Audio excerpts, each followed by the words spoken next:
In a conversation with a friend, originally from Pakistan, I lamented that country's recent decision to give its head of army expanded powers, including lifetime immunity from legal prosecution. My friend replied, "We're just following in America's footsteps. Didn't your Supreme Court rule that the president could kill his political opponent and yet be immune from prosecution?" Welcome to America's new democratic export, the unchecked executive. If America's founding fathers were to come back and look at their legacy, what would stun them, without a doubt, is the modern presidency. They designed the American political system explicitly to fragment power.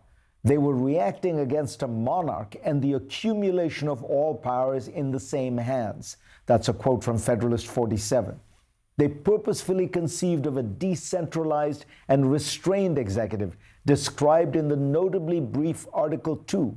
The presidency was an office for faithfully executing the laws, bounded by carefully constructed checks from the legislature and the judiciary.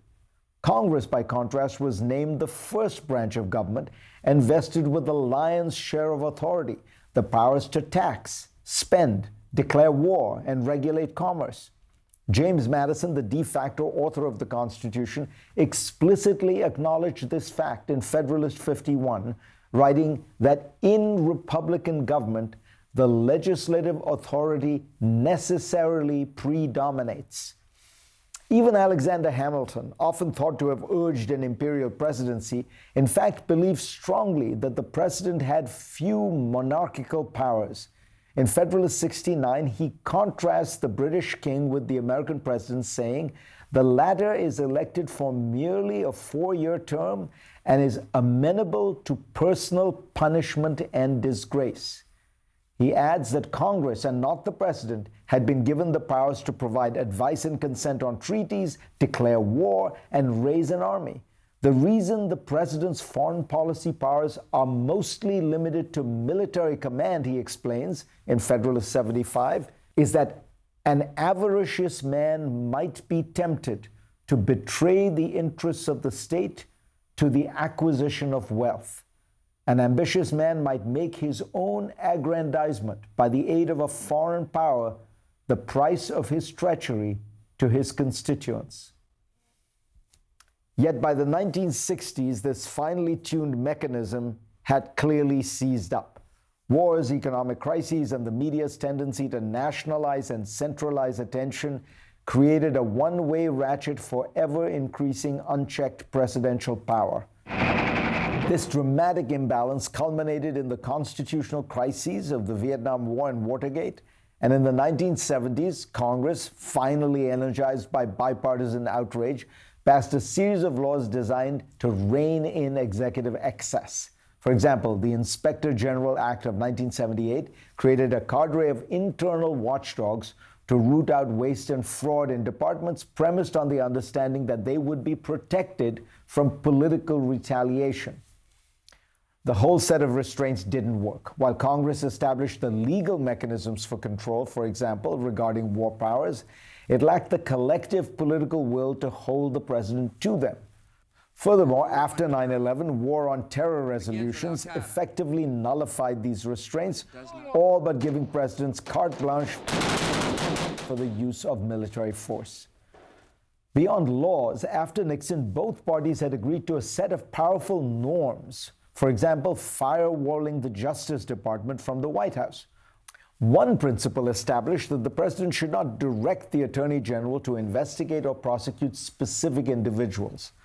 Additionally, presidents voluntarily released their tax returns and placed assets in blind trusts, financial transparency designed to assure the public that the commander-in-chief was not profiting from the office. The Trump administration has shredded these constraints. Even worse, the most egregious violations have been sanctified by the Supreme Court, based on the bizarre unitary executive theory. This once fringe legal doctrine asserts that a terse phrase in Article 2 somehow grants the president unrestricted authority over the executive branch, even though Congress has been explicitly given the power of the purse and can use it to create agencies and departments, determine their structure and functions, and direct where its funds be spent, the president has virtually unlimited powers under this interpretation to run those agencies even when he violates specific congressional intent. This expansion of executive power has culminated in the court's 2024 decision in Trump v. United States, in which the court held that the presidents enjoy absolute immunity for actions within their core constitutional powers and presumptive immunity at a minimum for all other official acts. In a blistering dissent, Justice Sonia Sotomayor noted that under this standard, a president could arguably order SEAL Team 6 to assassinate a political rival and be shielded from criminal liability, provided the order was given through official channels. The American presidency has journeyed from a modest, constitutionally constrained office to a super presidency that commands total attention and power. Donald Trump has pushed these powers to the utmost, but he has been enabled by a failure of political courage in Congress and an ideological Supreme Court that seems to have lost any respect for original intent and precedent. The result is a structural asymmetry where the first branch of government is now the weakest and the Supreme Court is a rubber stamp. The court does have a chance to stop this accumulation of power by asserting what they plainly know is true, that the president can't just declare national emergencies at will to place and remove tariffs unilaterally. If not, the American presidency will become for the world not an example of limited constitutional government, but rather of a modern dictatorship, wielding far more unbridled power than George III did when the Founding Fathers rebelled against him 250 years ago. America is a deeply divided country. Polls show that Democrats and Republicans not only disagree on policy, they each believe that they are operating with a different set of basic facts. It is in this political climate that the United States will celebrate its 250th birthday next year. In honor of this milestone, the historian and biographer Walter Isaacson has written a book about the most famous sentence from the Declaration of Independence. As a reminder, it reads, "We hold these truths to be self-evident, that all men are created equal, that they are endowed by their Creator with certain unalienable rights, that among these are life, liberty, and the pursuit of happiness." The book is called The Greatest Sentence Ever Written. Welcome, Walter. I just said the sentence, so what more is there for us to discuss? Well, let's look at the edits of it. It's wonderful that the first draft, those of you and I who are both writers and editors, is in the basement of the Library of Congress, and Jefferson starts it with, "We hold these truths to be sacred." And there's Benjamin Franklin's black backslashes of a printer putting in self-evident, because he had just come back from visiting David Hume, who talked about self-evident truths of logic, saying, okay, our rights come not from the dogma of religion, but from reason. Then the sentence goes on, they're endowed with rights. That itself is fascinating, because so many people think of this as being divinely granted, and they're almost saying no. It's almost saying no, but the sentence goes on to say they're endowed by, and it's John Adams' rights, their Creator with rights. And so you see, just in the editing of a half of a sentence, them doing the balance of the role of divine providence, the role of rationality in creating the nation, but not making it totally based on religious beliefs. To you, what was the attraction of looking at the Declaration at this moment? Well, as you said, it's our 250th, and as you certainly know, and you've written about the rise of populism not too long ago, we're in no mood to celebrate a birthday party. We're very divided. It's like Thanksgiving or whatever, we have to all come together. Well, I figured, how could we do what we did in 1976, when after Watergate, Vietnam, and the riots, we had a bicentennial? Well, maybe if we all reflect on the mission statement of our country, which most of us can subscribe to as an aspirational thing, not something we've achieved or they achieved, but we have to keep achieving, then maybe some of the poison in our politics could be sapped out. When you look at how they did the Declaration, you have all sorts of people with different perspectives.